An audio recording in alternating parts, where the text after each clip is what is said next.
Good evening. Good evening. Under the yoke of slavery, colonial domination, poverty, and racism, the pride and industry of Barbados was born. The epitome of human capitalist greed and disregard for human life, the transatlantic slave trade and the institution of slavery laid the foundation for the creation of the Black Barbadian beginning in the 17th century. Europeans perfected a system of ideological genocide.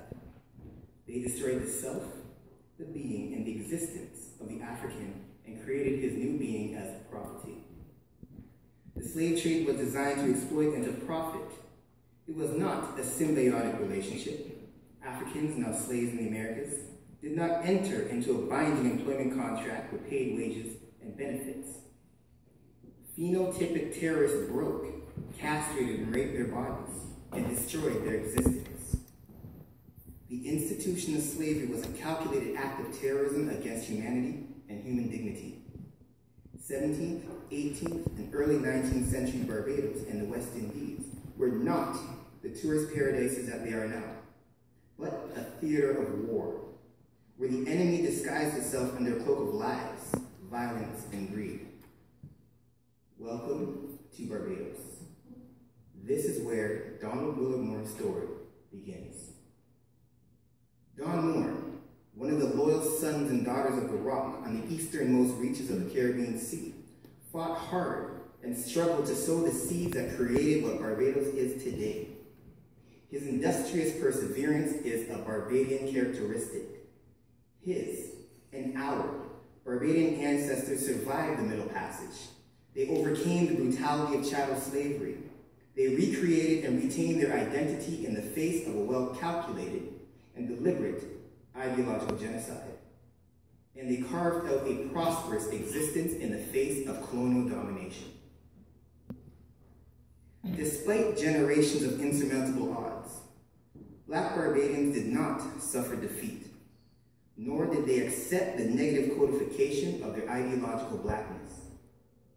Generations of Black Barbadians like Moore pursued excellence and upward mobility as means to overcome the debilitating nature of poverty and the incendiary goals of racial discrimination as slaves, free Blacks, British colonial subjects, and finally as proud and independent Barbadian citizens.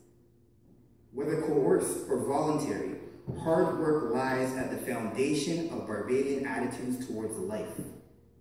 Tens of thousands of Barbadian immigrants have embodied this spirit of dedication to self-improvement and the collective uplifting of the Barbadian nation-state and a prosperous diaspora abroad. I refer to them and Donald Moore as emigrant ambassadors. I'm here today to celebrate the life of Don Moore. I'm here to acknowledge the length he took to facilitate the emigration of many of us in the room today. Without Moore, I probably wouldn't be here today. Here today as a Black Canadian man of Black Barbadian parents. Moore, born in 1891, a student of Montgomery Moravian Boys School, became the voice of not just Barbadians in Canada, but the entire Black community. While the mainstream Canadian history books do not celebrate his life and achievements, we will never forget. Moore emigrated from the island in 1913. He established the Canadian branch of Marcus Garvey's Universal Negro Improvement Association. In 1951, he was vocal in founding the Negro Citizenship Association, and he played a key role in pressuring the federal government to relax their immigration restrictions on Black West Indians. Moore was instrumental in supporting the Barbadian, West Indian, and Black communities in Toronto and Canada. His work provides an excellent foundation to his political activism and the exploits of the Negro Citizenship Committee and the Negro Citizenship Association in the struggle for the liberalization of Black West Indian migration to Canada. Moore wrote several letters to high-ranking officials in the Ministry of Immigration and the Canadian government. Moore was dedicated to the fight against anti-Black racism in Canada and a racialized and exclusionary Canadian immigration policy. Again, I must emphasize this. It must not be forgotten that he was a Barbadian immigrant, and a Barbadian was at the forefront of the push to liberalize Canadian immigration policies and relieve the restrictions against all Black West Indians during the 1950s. He was one of the leaders of the official deracialization of Canadian immigration policy in 1962 and ushered in the beginning of the point system in 1967. To put that in perspective, without Moore, there is a very good chance that this idea of multiculturalism and how Blacks are incorporated within this Canadian mosaic would most likely not be what we know of it today. Understanding what Moore did within the context of Canadian history in the mid-20th century makes his exploits even more incredible. It is important to note that during this time, racism, and specifically anti-Black racism, was hidden under ostensibly reasonable, but still illogical means for exclusion.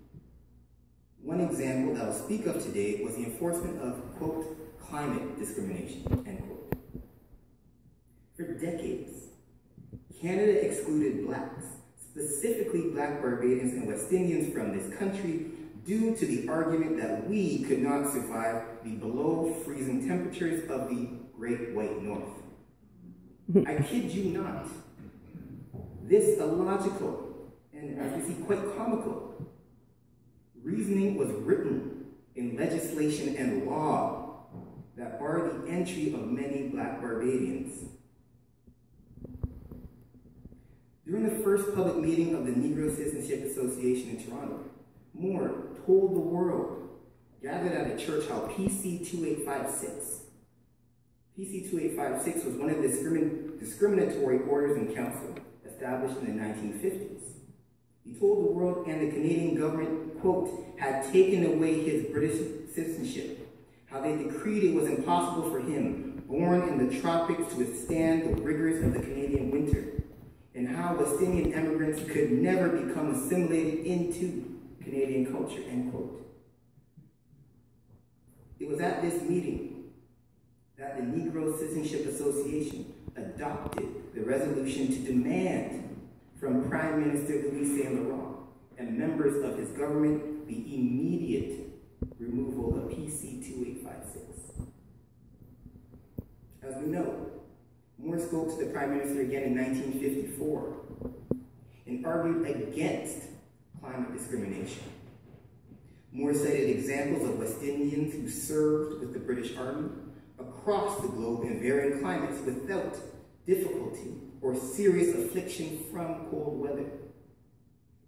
There was zero evidence that cold weather climates damaged the health of people of African descent. Moore also led the fight that refuted the widespread idea that Blacks could not assimilate to Canadian society and subsequently exposed Canadian barriers to integration. He claimed that, quote, the customs, habits, modes of life, or methods of holding property in the West Indies are essentially the same as in Canada, and no change is necessary when these people become part of the Canadian way of life, end quote. The only difference was Canada's reluctance to accept Black, colored, quote, non-white, or what we would now refer to as racialized West Indians. Racism was the only logical explanation. Moore argued for the immediate eradication of the Jim Crow Iron Curtain of Canadian immigration policy. However, the Negro Citizenship Association at the time did not attack or polemicize Canadian racial doctrine. Moore and Stanley Grizzle provided possible and reasonable solutions. I'm going to let that sink in for a second.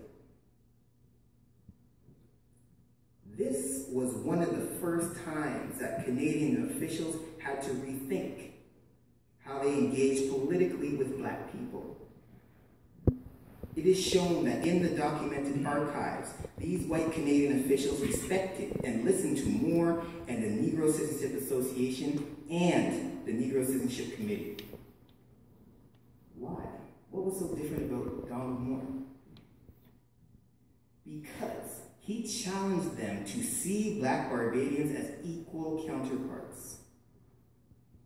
He challenged them to see them as a collective of individual immigrant ambassadors that work within and outside of the system that oppressed them. Moore deflected all the stereotypes of the, quote, backwater colonial West Indies, and in fact showed Canadians the true industrious perseverance of Barbadians that was firmly indoctrinated on the rocks since 1627.